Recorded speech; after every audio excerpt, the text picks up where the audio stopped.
So first, I want to thank the organizing committee to invite me for this plenary lecture. I have nothing to disclose.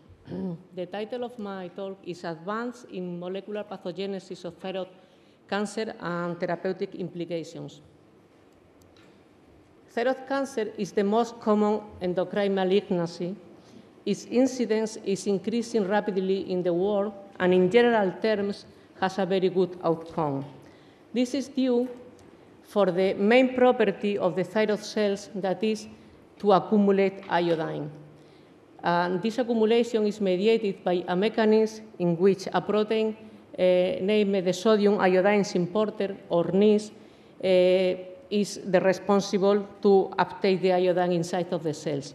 NIS is located in the basolateral membrane of the cells, and to be functional and the iodine go inside of the cell must be located in this membrane. Also, thyroid cancer is important, the expression of thyroglobulin for the follow-up of the patients.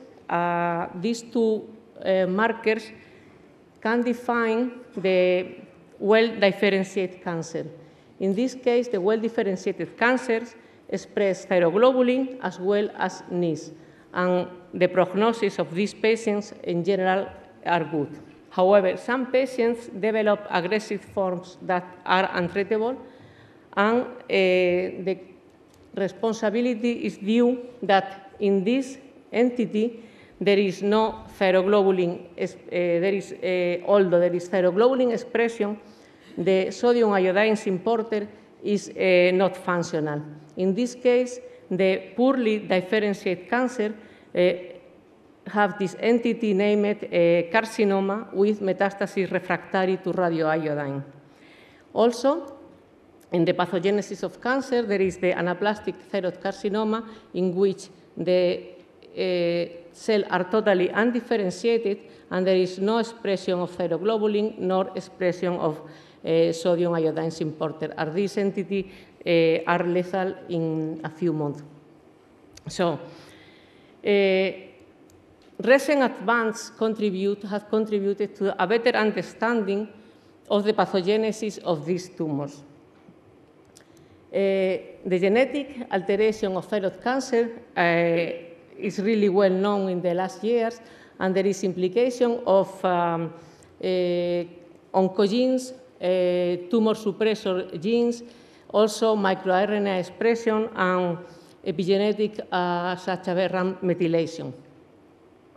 Among these oncogenes and tumor suppressors, the BRAF and the overexpression and microRNA have been related to the pathogenesis of the papillary thyroid carcinoma as well as the refractory to radioiodine carcinomas. This entity is still a matter of interest because we still have many questions concerning this kind of carcinomas. So the question is, what is the mechanism underlying NIS repression in metastatic thyroid cancer that are refractory to radioiodine? As everybody knows, the BRAF oncogene, the mutation B600E, is the most frequent genetic event in papillary thyroid carcinoma.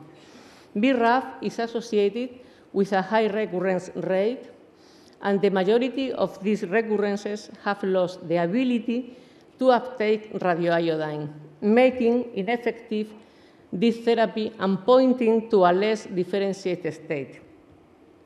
So, we decided to study the specific role of BRAF mutation in the impairment of the sodium iodine importer NIS expression. For that, we use in the laboratory cells that are overexpressing BRAF in a conditional inducible form. So we treat with a doxycycline and we activate the BRAF, and as you can see here, there is a phenotype change compared with the control, but the more important, BRAF activation inhibits NIS expression. This It's also interesting to know that BRAF not only inhibits NIS expression, but also impairs the NIS trafficking to the membrane. I don't know if you can see here, but in a control cells, NIS is located in the membrane, and in this case, NIS is functional, this iodine uptake, and when we activate BRAF, 1 day, 3 or 5 days, the protein NIS is not anymore in the plasma membrane and is retained in the cytoplasm. Consequently, of BRAF activation, there is no NIS function, there is no iodine uptake. So BRAF impairs also the iodine uptake. These data that we obtain in vitro are consistent with the association between BRAF mutation and the high frequency of recurrences in papillary thyroid carcinoma that have lost the ability to concentrate iodine. As you can see here, there is immunohistochemistry in which, in a control tissue, NIS is expressed in the membrane. However, in a papillary thyroid carcinoma with BRAF mutation, NIS is retained intracellularly. This concludes that BRAF confers a different biological behavior to PTC because BRAF is associated with extrathyroidal extension, high risk of recurrences, particularly those that have lost the ability to concentrate iodine. And also, BRAF is associated with advanced clinical stage. So we published this data a few years ago, and more recently, last year, in a multicentric study in which our group participated, but directed the study by Dr. Singh and published in JAMA last year, we clearly demonstrate an association between BRAF mutation, the V600E, and mortality in patients with papillary thyroid cancers. And as these patients do not uptake iodine, for us still is important this situation. So our question was how to recover the ability to uptake radioiodine in thyroid tumors with BRAF mutation. So our approximation to study this situation was simple. If in a thyroid expressing BRAF, we know that after the downstream kinase induced by BRAF are activated in this situation, and in this situation we know for our experiment that we have lost the function of NIS, so we decide to or inactivate the BRAF using compounds such as sorafenib, PLX, etc., or inactivate the kinase with kinase inhibitor. In this situation, we plan to recover the NIS function. So we focus our attention in kinase inhibitor because for us in the laboratory is the more easy way. And as you know, the signal pathway involved in the BRAF is the so-called MAP kinase. So we use an inhibitor of the MAP kinase, and we obtain only a limited role of the MAP kinase in the recovery of NIS function. So when we activate the NIS, when we activate BRAF, as you can see here, NIS is not anymore in the plasma membrane. However, when we treat with the inhibitor of the MAP kinase, we recover almost no NIS in the plasma membrane, and consequently, NIS is not functional. So we recover only partially the iodine uptake. So this observation led us to investigate other possible mechanisms by which BRAF represses NIS function. So in our laboratory, we are working in the control of NIS expression, and we demonstrated a few years ago that TGF-beta inhibits NIS expression. More recently, we demonstrate that this inhibition mediated by TGF-beta is due to the fact that TGF-beta prevents the Paxate binding to the NIS enhancer. Paxate is the transcription factor responsible for NIS expression, and as you can see here, in a chromatin immunoprecipitation assay, TSH induced the Paxate binding to the promoter. In this case, we have a transcription of the NIS. However, TGF-beta inhibits this binding to the promoter. Consequently, TGF-beta inhibits the NIS transcription. But also, we observe that TGF-beta inhibits NIS trafficking to the membrane. Again, NIS is in the plasma membrane in the control cells, and when we treat the cells with TGF-beta, 1 day, 3 days, TGF-beta is not anymore in the plasma membrane, and consequently, the treatment with TGF-beta inhibits the iodine uptake. So this situation reminds us the same situation in which we have activation of the BRAF. So with this data, we have the next hypothesis. We call the autocrine loop. And we'll be trying to demonstrate that BRAF induces a TGF-beta secretion. TGF-beta binds to its receptors, and after binds to its receptors, TGF-beta phosphorylate phospho-SMAD2 and 3, and together with SMAD4, this is the signal pathway of TGF-beta. These two proteins cooperate with Paxate, inhibiting its binding to the NIS promoter, and consequently, after TGF-beta activation, there is a repression of the NIS transcription. So to demonstrate that this is the case of BRAF, we need to demonstrate that really BRAF induced the TGF-beta secretion, and this is the case. As you can see here, the treatment of, with induction of BRAF with doxycycline, because this is, remind you that it's the cells expressing conditionally the BRAF, you can see here there is an increase in the TGF-beta secretion. So the first demonstration that really BRAF induced the TGF-beta secretion.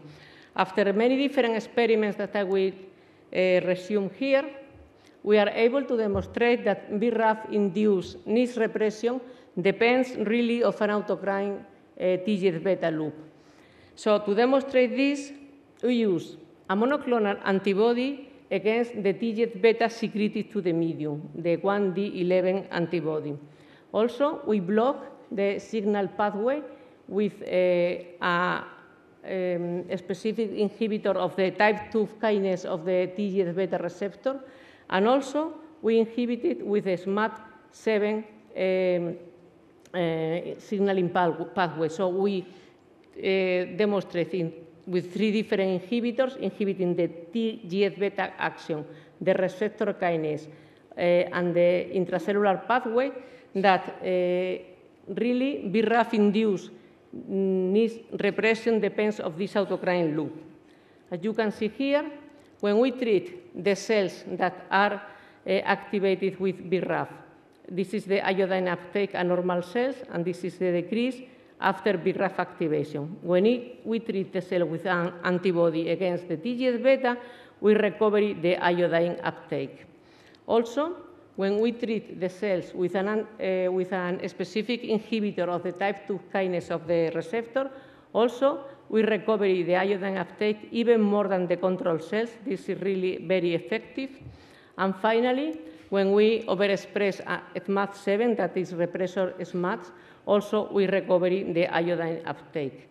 So we can conclude for all this data that was already published in Cancer Research in 2009 that inhibitor of the TGF-beta signaling pathway or monoclonal antibodies or inhibitor of the phosphorylation of the TGF-beta receptor can use to recover NIS function or recover the iodine uptake. And this is important because already in treatment with patients with another type of cancer, such as gliomas, the inhibitor of the kinase activity of the type 2 receptor of the TGF-beta are really working, and these compounds are already in the clinic. So we believe that this treatment in patients with PTC with BRAF activated could be important to recovery NIS function. I want to comment on the data obtained by the group of Dr. Feijing that he published a few years ago, that inhibitor of the MAP kinase are able to recovery or restore the radiodiene incorporation in a mouse model of thyroid cancer with conditional BRAF activation. We discussed with him many times this data, because in part are different of our data, but we believe that this discrepancy could be due to the short-term pretreatment that we use in PCCL3 cells compared with the long treatment that he used in this mouse model. So in any case, we believe that TGF-beta is important in this situation, but also we believe that the treatment or inhibitors of the MAP kinase must be used for a longer time in order to recover iodine uptake. And also it's important for the point of view of the clinics that also the same group of Dr. Feijing demonstrated last year that a compound that inhibits the kinase, selumetinib, enhanced iodine uptake in advanced thyroid cancer. However, it's intriguing that most of the patients that recovered the iodine uptake treated with selumetinib were patients with RAS mutation and not with BRAF mutation.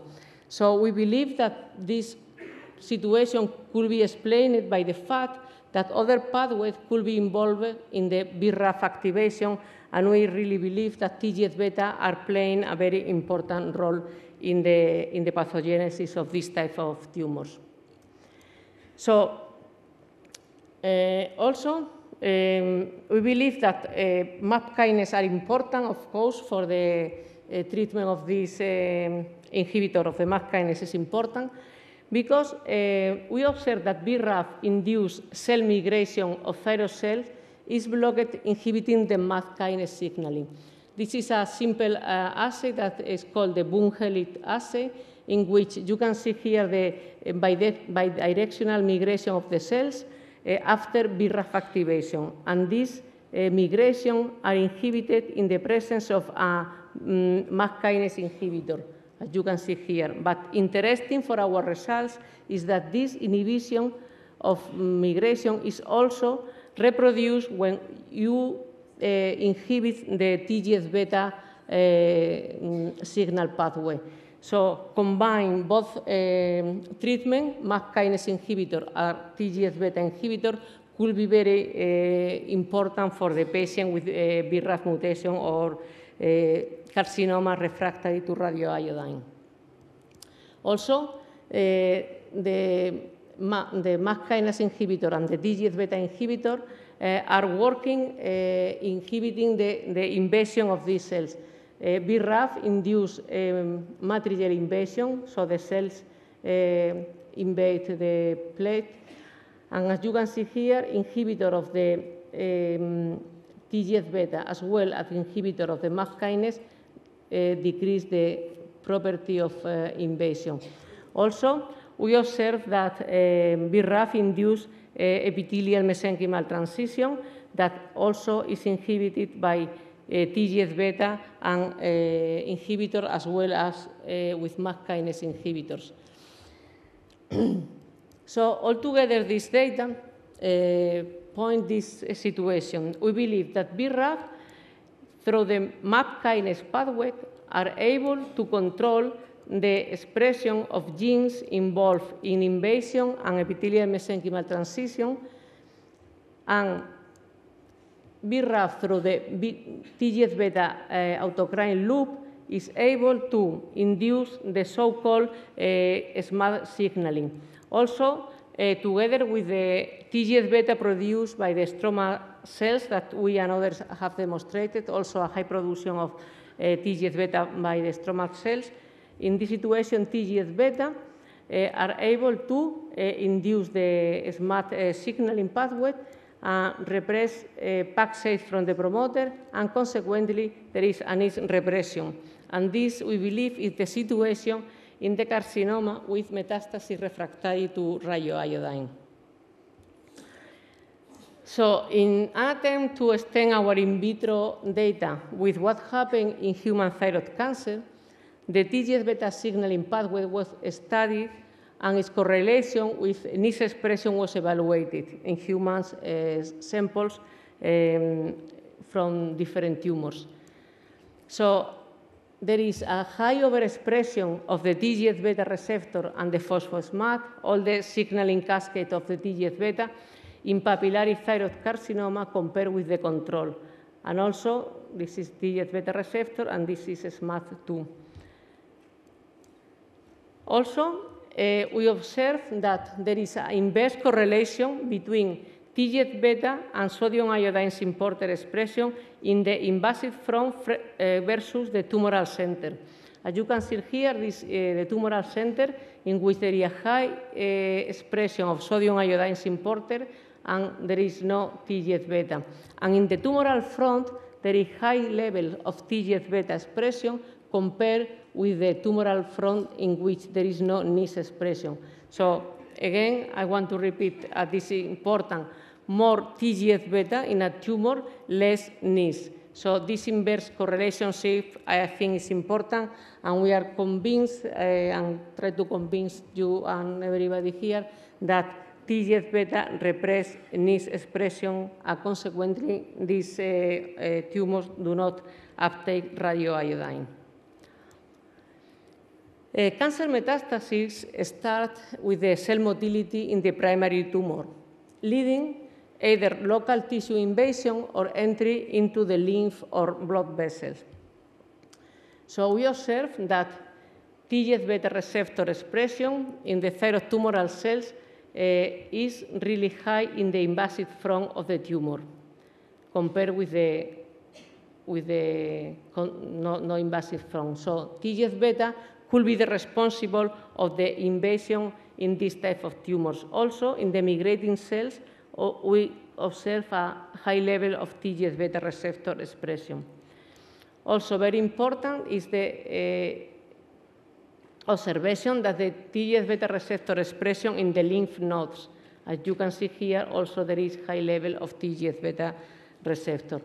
So we decided to study the TGF-beta effects in the migration and invasion of thyroid humoral tumor or thyroid human tumoral cells. For this, we use Cal62 cells because we decided to use this cell because the cell responds to the TGF-beta, so have all the TGF-beta pathways activated. These cells have a high proliferative rate, also a migration rate, as you can see in this kind of assays. These cells are also able to have high rate of invasion, and also the cells spread all the epithelial mesenchymal transition markers. So use these cells, and we generate an orthotopic model of thyroid cancer to study primary tumor and also metastasis formation.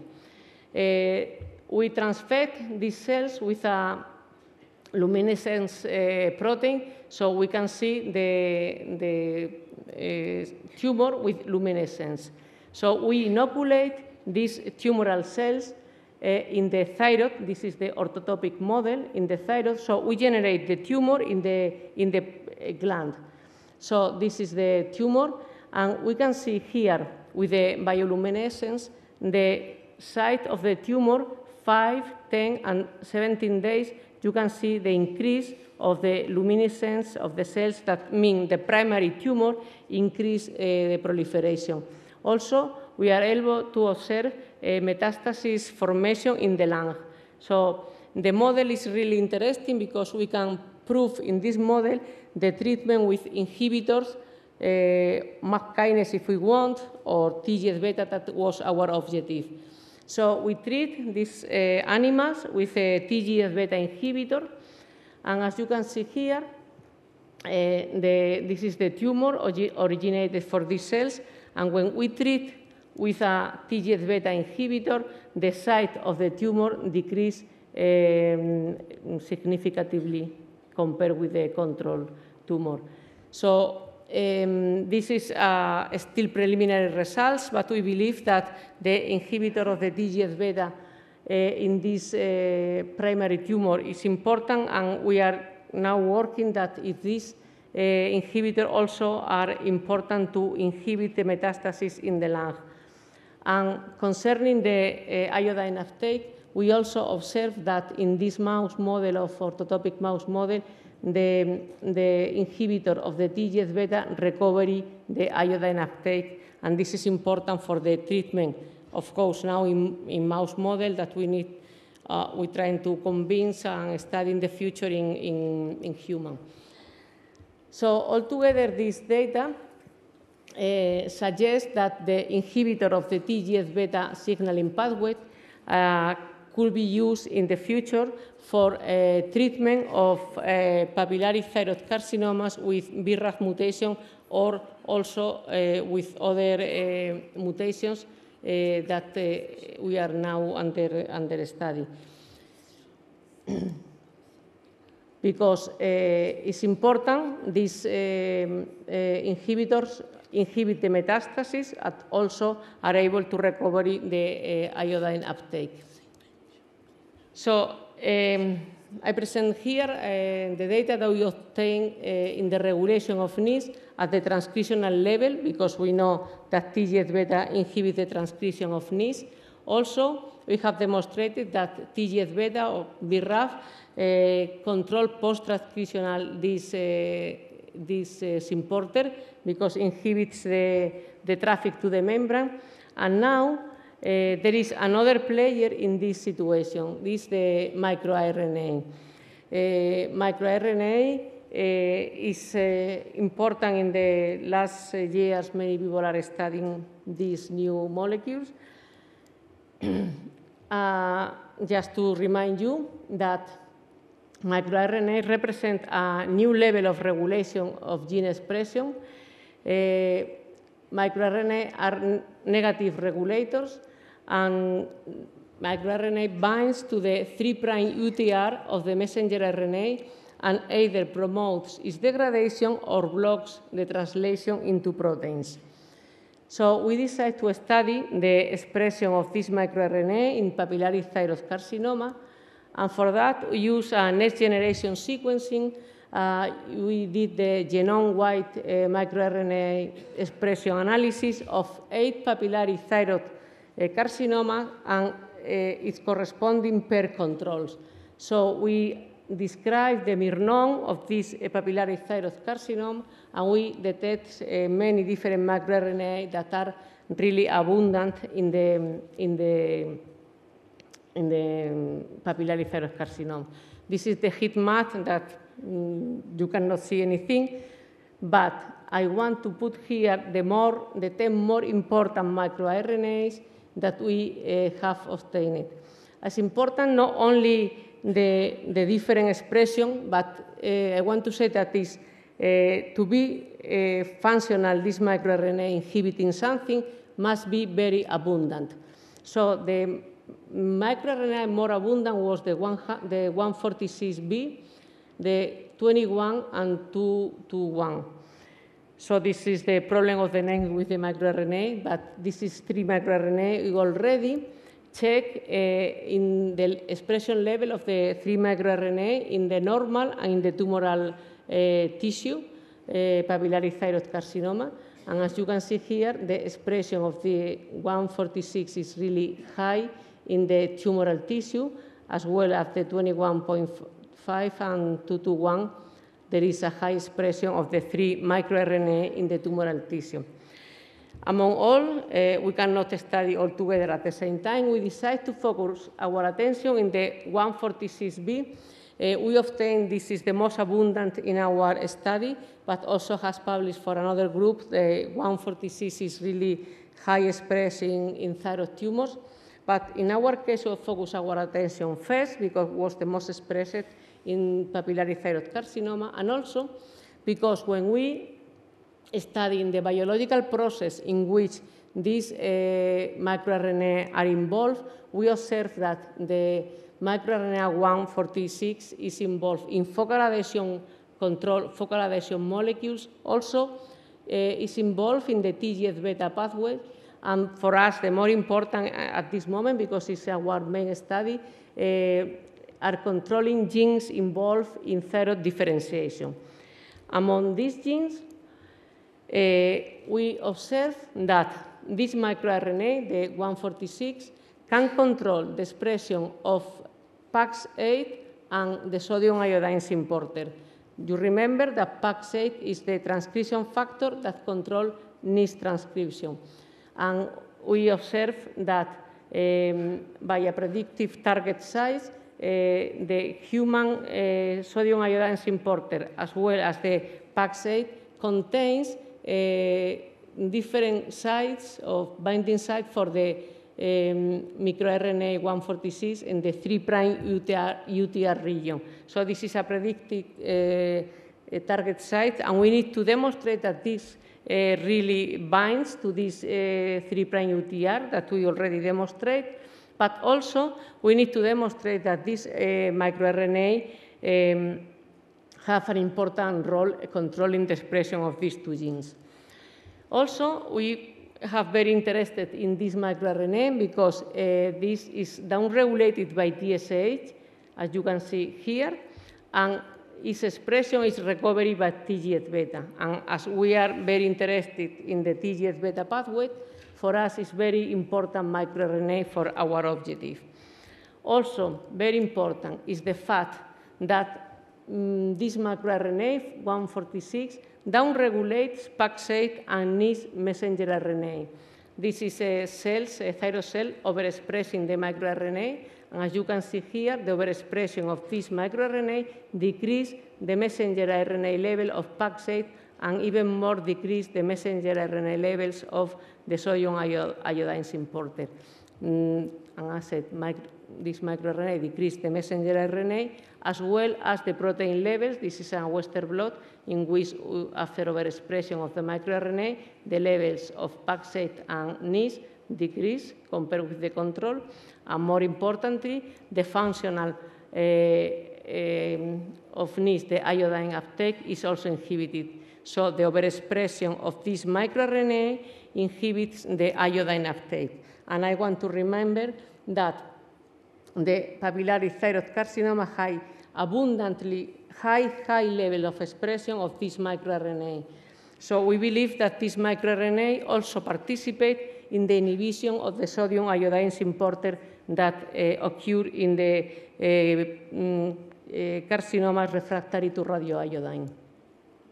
So just to finish two more slides, in another study, in a gene-wide analysis of PAX8, we found that PAX8 binds to the microRNA. So we believe that there is feedback of the control of the thyroid cells.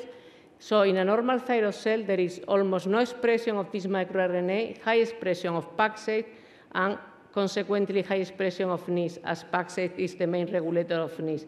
This is the situation of differentiated cells in which there is a normal uptake of iodine.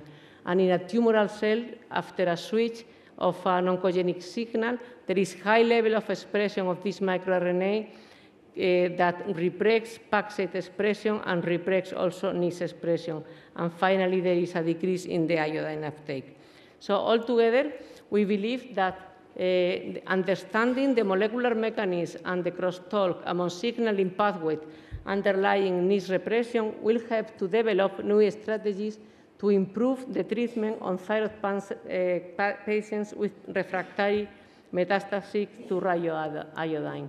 So the future, I think, proposed to study the role of this small kinase inhibitor signaling as well in the future maybe inhibit the microRNA with antagonists and other type of therapies. So I thank the audience to stay here, and I want to thank the people in my laboratory, mainly to Dr. Garcilaso Riesco Izaguirre, who is the clinician that participated in this study. Also, Leon Ware, that he was responsible for all the microRNA study, and Ana Sastre, who developed the orthotopic model of thyroid cancer, and Javier Perales, who did all the bioinformatics studies in this work. Also, the rest of the people in the laboratory, and thank you very much.